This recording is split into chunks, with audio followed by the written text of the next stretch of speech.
Hello student, मैं Kamlesh sir आपका अपने यूट्यूब चैनल बायो क्लासेज में स्वागत करता हूं।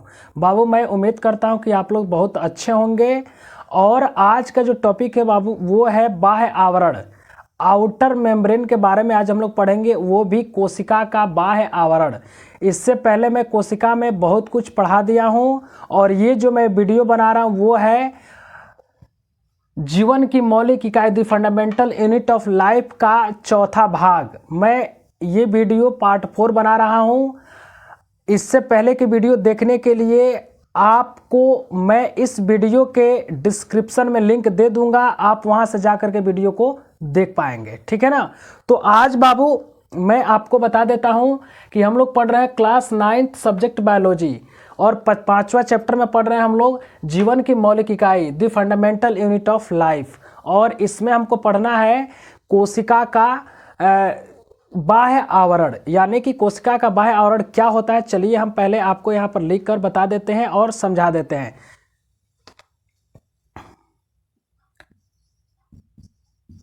बाह्य आवरण इसको कहते हैं आउटर मेम्ब्रेन। बाह्य आवरण क्या होता है कि ये कोशिका का सबसे बाहरी आवरण यानी कि कवर्ड होता है, ठीक है ना। ये किससे संबंध होता है तो मैं पहले भी बता चुका हूँ कि ये कोशिका का आकार और आकृति प्रदान करता है और इसके साथ साथ यह कोशिका को सुरक्षात्मक कवच का भी कार्य करता है, यानी कि प्रोटेक्शन का कार्य करता है, ठीक है ना। तो यहाँ पे हमने इसको समझा कि बाह्य आवरण जो है कोशिका के चारों तरफ पाए जाने वाली आवरण होती हैं, कवर्ड होती हैं। अब मैं इसको पिछले वीडियो में बता चुका हूँ, इसके बारे में चर्चा कर चुका हूँ कि ये जो है दो प्रकार का होता है। कोशिका में ये दो प्रकार का होता है। पहला जो होता है उसको हम कहते हैं कोशिका झिल्ली, कोशिका झिल्ली कहते हैं, ठीक है ना। इसको हम सेल मेम्ब्रेन कहते हैं, सेल मेम्ब्रेन, ठीक है ना। और जो बाबू दूसरा होता है उसको कहते हैं कोशिका भित्ति, कोशिका भित्ति, ठीक है ना। इसको कहते हैं सेल वॉल।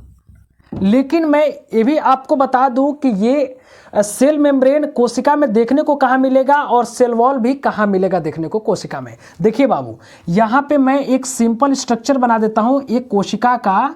देखिए ये बीच में न्यूक्लियस है, इसको कहते हैं केंद्रक। इसमें बहुत सारे ऑर्गन्स होते हैं, लेकिन मैं आपको केवल दर्शाने के लिए और समझाने के लिए बता रहा हूं कि कोशिका झिल्ली को हम प्लाज्मा मेम्ब्रेन के भी नाम से जानते हैं, क्योंकि ये प्लाज्मा को प्रोटेक्शन का कार्य करता है। अब मैं आपको यहां पे बता रहा हूं, ध्यान दीजिएगा। सबसे पहले जानिए कोशिका झिल्ली। तो कोशिका झिल्ली क्या होता है कि ये कोशिका भित्ति से, ठीक है ना, ये अंदर की तरफ, यानी कि जितनी इसमें पदार्थ पाए जाती हैं जिसको हम साइटोप्लाज्म या जीवद्रव्य कहते हैं, ठीक है ना, या प्रोटोप्लाज्म कहते हैं, इसको तो प्रोटोप्लाज्म के नाम से जानते हैं, ठीक है ना। तो यहाँ पे जितनी पदार्थ पाए जाती हैं उसको चारों तरफ से कवर्ड करने का कार्य, या उसको सुरक्षा करने का कार्य कौन करता है? कोशिका झिल्ली। तो आप देख रहे हैं कि कोशिका में कहाँ पे पाया जा रहा है, यानी कि ये कोशिका भित्ति से अंदर। लेकिन अगर मैं बात करूं कि ये कोशिका भित्ति कहाँ होती है तो कोशिका भित्ति यही है। देखिए ये कोशिका भित्ति है, ये थोड़ा मोटा होता है, देख लीजिए कोशिका में। लेकिन ये भी जानना जरूरी होता है बाबू कि कोशिका भित्ति किन किन सेल्स में पाया जाता है। तो यहाँ पर ध्यान देना होगा कि जंतु कोशिका में जो एनिमल सेल होता है ना बाबू, जो एनिमल सेल होता है उसमें कभी भी सेल वॉल नहीं पाया जाता है, सेल वॉल जो है नहीं पाया जाता है। और प्लांट सेल में जो है सेल वॉल पाया जाता है, ठीक है ना। ये जो है सेल वॉल पाया जाता है, इतना ध्यान में रखिएगा। चलिए ठीक है, यहां पे मैं आपको बता दूं कि कोशिका झिल्ली और कोशिका भित्ति दोनों मिल करके और बाह्य आवरण यानी कि आउटर मेम्ब्रेन का निर्माण करते हैं। क्लियर यहां पे हो गया कि आउटर मेम्ब्रेन क्या होता है। तो कोशिका झिल्ली और कोशिका भित्ति दोनों मिलकर के बाह्य आवरण यानी कि आउटर मेम्ब्रेन का निर्माण करते हैं। और आप देख सकते हैं कोशिका में कि ये कहां कहां पाया जाता है। तो ये है, इसको कहते हैं हम सेल मेम्ब्रेन, और इसको कहते हैं, इस मोटी वाली भित्ति को हम कहते हैं, देखिए ये मोटी वाली दीवार, और इस भाग को हम कह देते हैं सेल वॉल यानी कि कोशिका भित्ति। ठीक है ना। तो आई होप कि ये चीजें आपको समझ में आ गया होगा। बाबू मैंने बताया कि बाह्य आवरण क्या होता है, और बाह्य आवरण के मैंने भाग बता दिया कि बाह्य आवरण किन किन भागों से मिलकर के बना होता है। तो यहां पे क्लियर हो गया कि बाह्य आवरण यानी कि आउटर मेम्ब्रेन दो भागों से मिलकर के बना होता है। कौन कौन से? कोशिका झिल्ली और कोशिका भित्ति। ठीक है ना। तो चलिए अब हम आपको बताते हैं बाबू, आज जो टॉपिक है, यानी कि आज हम जो टॉपिक पढ़ाएंगे आपको, वो पढ़ाएंगे बाह्य आवरण में पहला कोशिका झिल्ली, सेल मेम्ब्रेन। चलिए हम इसको पढ़ा देते हैं, और नेक्स्ट डे मैं बताऊंगा आपको कोशिका भित्ति के बारे में। ठीक है ना। तो आज इतना पढ़ लिया जाए, चलिए हम आपको बता देते हैं।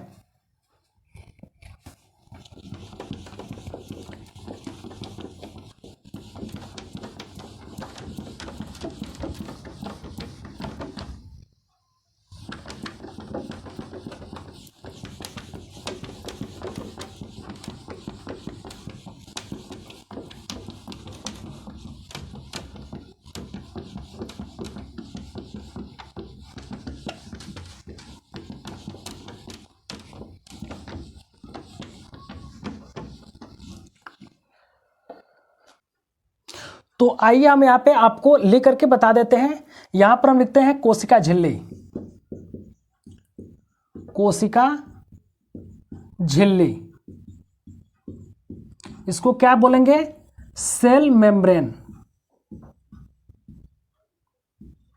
Cell membrane. एक बात और है कि इसको सेल मेम्ब्रेन तो बोलेंगे ही, लेकिन साथ में इसको हम प्लाज्मा मेम्ब्रेन भी बोलते हैं। ठीक है ना। या कोशिका झिल्ली तो कहते हैं, लेकिन इसको प्लाज्मा झिल्ली भी कहते हैं। ठीक है ना।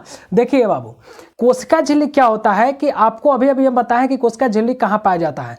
तो कोशिका झिल्ली जो है, कोशिका में उपस्थित जो प्लाज्मा होता है, यानी कि जो मटेरियल्स पाए जाते हैं, जो प्रोटोप्लाज्म में पाए जाते हैं, उसको चारों तरफ से कवर करने का कार्य करता है, और उसका आकार और आकृति भी प्रदान कराता है। चलिए ठीक है, इतना तो हो गया। लेकिन ये भी जानेंगे कि ये किस तरह की होती है, यानी कि इसके लक्षण क्या होती है। तो बाबू इसका लक्षण जो है, जीवद्रव्य का लक्षण होता है कि सभी कोशिकाओं में जीवद्रव्य के चारों ओर एक पतली झिल्ली पाई जाती है, जिसको हम कोशिका झिल्ली या प्लाज्मा झिल्ली कहते हैं। आइए एक बार मैं आपको समझा देता हूं। ये सेल है, इस सेल के चारों तरफ देखिए, सेल के अंदर जो है जीवद्रव्य पाया जा रहा है। थोड़ा सा ध्यान देना होगा बाबू, जीवद्रव्य जिसको हम कहते हैं प्रोटोप्लाज्म। ठीक है ना, प्रोटोप्लाज्म कहते हैं। और इस प्रोटोप्लाज्म को चारों तरफ से घेरे रखने का कार्य प्लाज्मा झिल्ली ही करता है। देख लीजिए, मैंने ये जो बना रहा है, ये है प्लाज्मा झिल्ली। ठीक है ना। इसको हम कहेंगे कोशिका झिल्ली या प्लाज्मा झिल्ली या सेल मेम्ब्रेन। ठीक है ना। अब थोड़ा सा ध्यान देना होगा बाबू कि यह अत्यंत पतली होती हैं, लचीली होती हैं, और अर्धपारगम झिल्ली होती हैं। अर्धपारगम का मतलब कि जिससे जल का अणु बाहर आ सके और जा सके, अर्थात हम कह सकते हैं कि वह झिल्ली जिससे जल का अणु बाहर आ सके और जा सके। जैसे यहां पर मैंने झिल्ली दे दिया, और इधर जल है, जल का अणु है, देखिए, और इधर ये बाहर गमन कर सकता है, यानी कि इस झिल्ली से बाहर आ सकता है प्रासरणीय दाब द्वारा। ठीक है ना। तो हम उसको कहेंगे अर्धपारगम झिल्ली, यानी कि इसको कहेंगे सेमी परमीबल मेम्ब्रेन।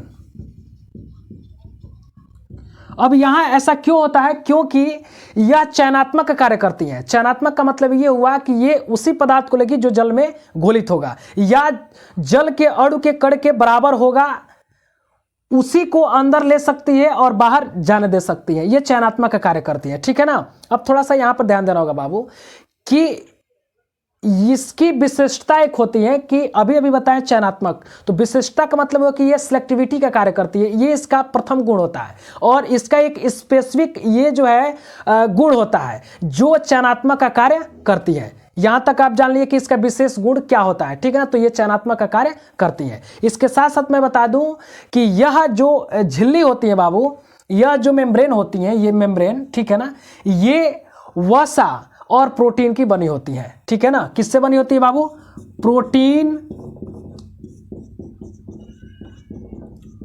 प्रोटीन और वसा।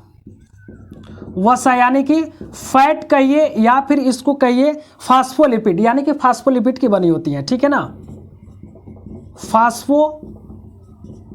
फास्फोलिपिड की बनी होती हैं, ठीक है ना। अर्थात हम कह सकते हैं कि इसका कंपोजिशन जो होता है बाबू, इस झिल्ली का निर्माण किस पदार्थ से होता है, तो आप समझ सकते हैं कि प्रोटीन और वसा यानी कि फास्फोलिपिड से इसका निर्माण होता है। अब रही बात कि प्रोटीन और वसा कितने कितने मात्रा में पाए जाते हैं, तो आप यहाँ पर समझ सकते हैं कि जो प्रोटीन की मात्रा होती है बाबू, वो होती है 60 से, देखिए यहाँ पे 60 से 80%। प्रोटीन की मात्रा होती है 60 से 80%, जबकि वसा की मात्रा जो होती है वो होती है 20 से 40% इसकी मात्रा पाई जाती है। इसके साथ साथ एक मैं और चीज़ बताना चाहता हूँ आपको कि ये दोनों तो पाया ही जाता है, प्रोटीन और फास्फोलिपिड यानी कि वसा तो पाया ही जाता है, लेकिन इसके साथ साथ कुछ मात्रा में जो है कार्बोहाइड्रेट की भी उपस्थिति होती है। कुछ मात्रा में, कितने मात्रा में बाबू, कुछ मात्रा में जो है कार्बोहाइड्रेट की मात्रा पाई जाती है, कुछ मात्रा में पाई जाती है, इतना ध्यान में रखिएगा। अर्थात हम कह सकते हैं कि जो कोशिका झिल्ली होता है उसका संगठन किन किन पदार्थों से होता है, यानी कि किन पदार्थों से बना होता है, तो सीधी बात है प्रोटीन, वसा और कार्बोहाइड्रेट, यानी कि कुछ मात्रा में कार्बोहाइड्रेट है, ज्यादा मात्रा में है प्रोटीन यानी कि 60 से 80% भाग बनाती है, और कुछ मात्रा में वसा है जो 20 से 40% भाग बनाती है, और कुछ मात्रा में जो है पाया जाता है कार्बोहाइड्रेट। इतना आपको समझ में आ गया बाबू।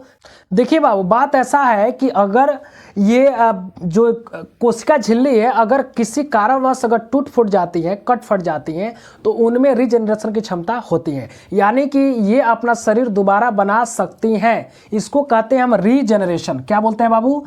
रीजेनरेशन की क्षमता होती है, पुनरुद्भवन की क्षमता होती है। कहीं भी कट फट जाएगा तो ये खुद ब खुद बनाने की क्षमता रखती हैं, ठीक है ना। अब थोड़ा सा और ध्यान देना होगा बाबू कि जो झिल्लियां होती है ना, ये जो झिल्ली होती है, इस झिल्ली को माइक्रोस्कोप के द्वारा जब हम देखेंगे तो यही दिखाई देगा कि यह 3 परतों में डिवाइड है, यानी कि एक परत है। आपको मैं यहां पे समझा देता हूं, देखिए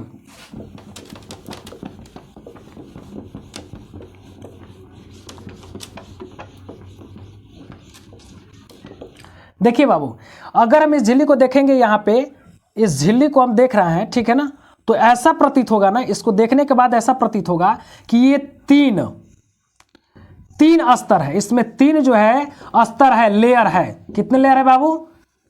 3 लेयर है, 3 लेयर है इसमें, ऐसा प्रतीत होगा जब माइक्रोस्कोप से देखेंगे। और इसकी मोटाई कितनी होगी बाबू? इसकी मोटाई टोटल होती है 75 एंगस्ट्रॉन, ठीक है ना, इसके 75 एंगस्ट्रॉन होते हैं। एक बात और है, अगर मैं बात करूं कि इनमें 60 से 70% जो है प्रोटीन और 20 से 40% जो है वसा पाया जाता है, तो किस तरह से पाया जाता है और तीनों लेयर कैसे व्यवस्थित होते हैं आपको यहाँ पर हम बता देते हैं, ठीक है ना। थोड़ा ध्यान दीजिएगा। देखिए यहाँ पर मैं बता देता हूँ आपको, ऐसे एक लेयर बना लीजिए और एक नीचे बना लीजिए, ठीक है ना, यहाँ पे बना लीजिए। देखिए एक लेयर यहाँ बनाइए और एक लेयर यहाँ बनाइए, यानी कि 1 2 3 आपको यहाँ पे 3 लेयर दिखाई दे रहा है, 3 लेयर आपको यहाँ पे दिखाई दे रहा है। 1 2 3 ये बीच वाला भाग है, देख लीजिए यहाँ पर ऐसे हम बना देते हैं, ठीक है ना। इसको हम दर्शा रहे हैं प्रोटीन। क्या दर्शा रहे हैं बाबू? प्रोटीन। देख लीजिए, इसको हमने दर्शाया प्रोटीन, ठीक है ना, और इसको भी दर्शाया हमने प्रोटीन।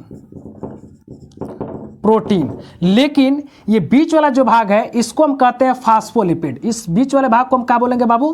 फास्फोलिपिड, यानी कि वसा होता है, ठीक है ना। चलिए, फास्फोलिपिड होता है, ठीक है ना। फास्फोलिपिड का बना होता है ये लेयर, तीनों लेयर होते हैं। एक बात और है बाबू कि इसको हम ऐसा समझेंगे कि ये 75 एंगस्ट्रॉन कैसे होता है, तो ऐसे समझ लेंगे हम कि इनमें जो है प्रोटीन का जो स्तर होता है, वो 20 एंगस्ट्रॉन होता है, और ऊपर वाला भी कितना होता है बाबू? ऊपर वाला भी जो है 20 एंगस्ट्रॉन होता है। कितना होता है बाबू? 20 एंगस्ट्रॉन होता है। देखिए यहाँ लिख देता हूं मैं, 20 एंगस्ट्रॉन होता है। और ये जो बचता है लास्ट में, ये होता है बाबू एंगस्ट्रॉन के रूप में देखा जाए तो ये जो है 35 एंगस्ट्रॉन होता है। कितना? 35 एंगस्ट्रॉन। ये लेयर जो है 35 एंगस्ट्रॉन होता है फास्फोलिपिड वाला, यानी कि तीनों लेयर मिल करके और एक जो है ऐसे झिल्ली का निर्माण करते हैं जो कोशिका में कोशिका प्लाज्मा को चारों तरफ से स्थिर करने का कार्य करती है और इसका आकार और आकृति भी प्रदान करती है और अन्य पदार्थों को सुरक्षा करने का कार्य भी करती है। इसके साथ साथ अन्य अंगों को भी सुरक्षा करती है। अभी मैं इसका कार्य भी बताऊंगा, ठीक है ना। तो इतना आप लोग समझ गए। यहां पर देख लीजिए एक बार और इसको समझिए। इसको जब हम माइक्रोस्कोप से देखते हैं तो इनमें जो है 3 लेयर दिखाई देते हैं। पहला लेयर प्रोटीन का, बीच वाला फास्फोलिपिड का और तीसरा लेयर प्रोटीन का, ठीक है ना। तीसरा लेयर भी प्रोटीन का और तीनों मिलकर के एक जो है झिल्ली का निर्माण कर देते हैं, जिसको हम क्या कहते हैं, कोशिका झिल्ली या प्लाज्मा झिल्ली कहते हैं, ठीक है ना। चलिए इसके बारे में थोड़ा सा और हम चर्चा कर लेते हैं। आइए हम आपको बताते हैं इसके थोड़ा सा हिस्ट्री के बारे में, ठीक है ना। इसे थोड़ा सा मिटा लेने दीजिए हमको।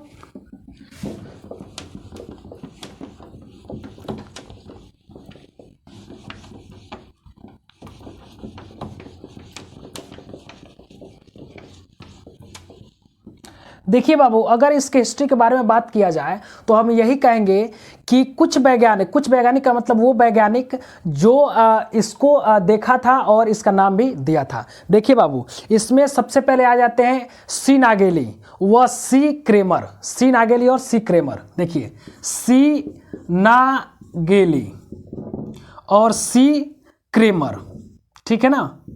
सी क्रेमर, ये दोनों वैज्ञानिक ने क्या किए कि सबसे पहले इसको देख करके और नाम दिया कोशिका कला। इसको कहा कोशिका कला। इन दोनों ने कहा सेल मेम्ब्रेन, सेल मेम्ब्रेन, ठीक है ना। इसको सेल मेम्ब्रेन कहा, कोशिका कला का। लेकिन इन्होंने किस सन में कहा, तो 1855 ईस्वी में कहा। किस सन में कहा बाबू, 1855 ईस्वी में कहा।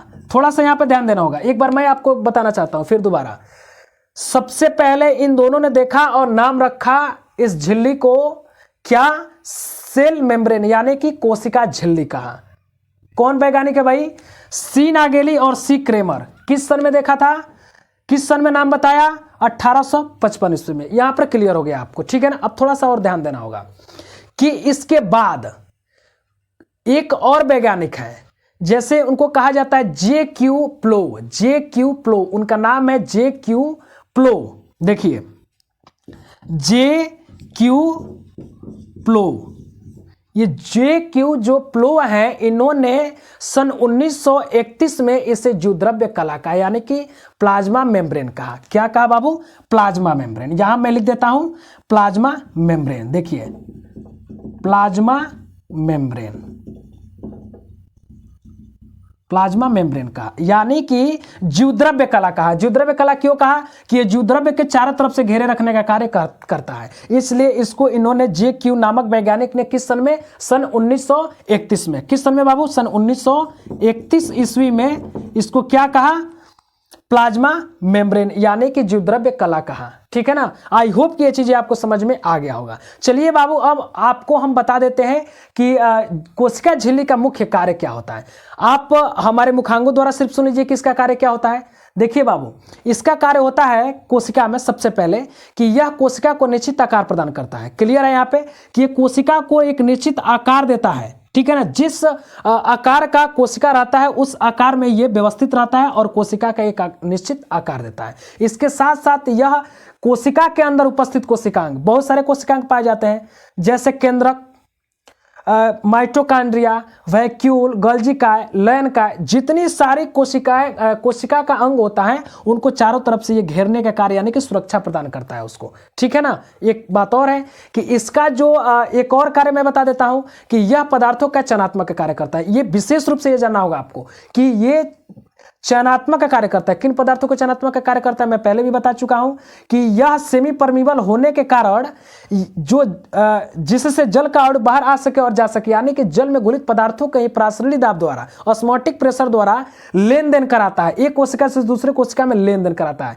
अब उस चयनात्मक का मतलब, सिलेक्टिविटी का मतलब यह होता है कि उसी पदार्थ को चुनेगा जिससे कि इस झिल्ली से वह अणु आर पार जा सके, अन्यथा जो बड़ा अणु होगा वो हट जाएगा, जो छोटा अणु होगा वो अंदर आ जाएगा। तो उतना ही छोटा लेगा जितना सेमी परमीबल मेम्ब्रेन सिलेक्ट करेगा, ठीक है ना। तो इस तरह से ये जो है सिलेक्टिविटी का भी कार्य करता है। आई होप कि ये चीज़ें आपको समझ में आ गया होगा। बाबू यदि हमारा पढ़ाया हुआ आपको ये वीडियो समझ में आ गया है या हमारा पढ़ाया हुआ कोशिका झिल्ली आपको समझ में आ गया तो हमारे चैनल को सब्सक्राइब करें, लाइक करें, कमेंट करें। इसके साथ साथ जो आपके मित्र दोस्त हैं पढ़ने वाले उनके पास हमारे वीडियो को शेयर करें ताकि वो भी इस वीडियो को देख सके और पढ़ सके, ठीक है ना। और एक बात और है, सब्सक्राइब इसलिए करें ताकि आने वाले वीडियो आपको आसानी से मिल सके, ठीक है ना। आज के लिए इतना ही। धन्यवाद।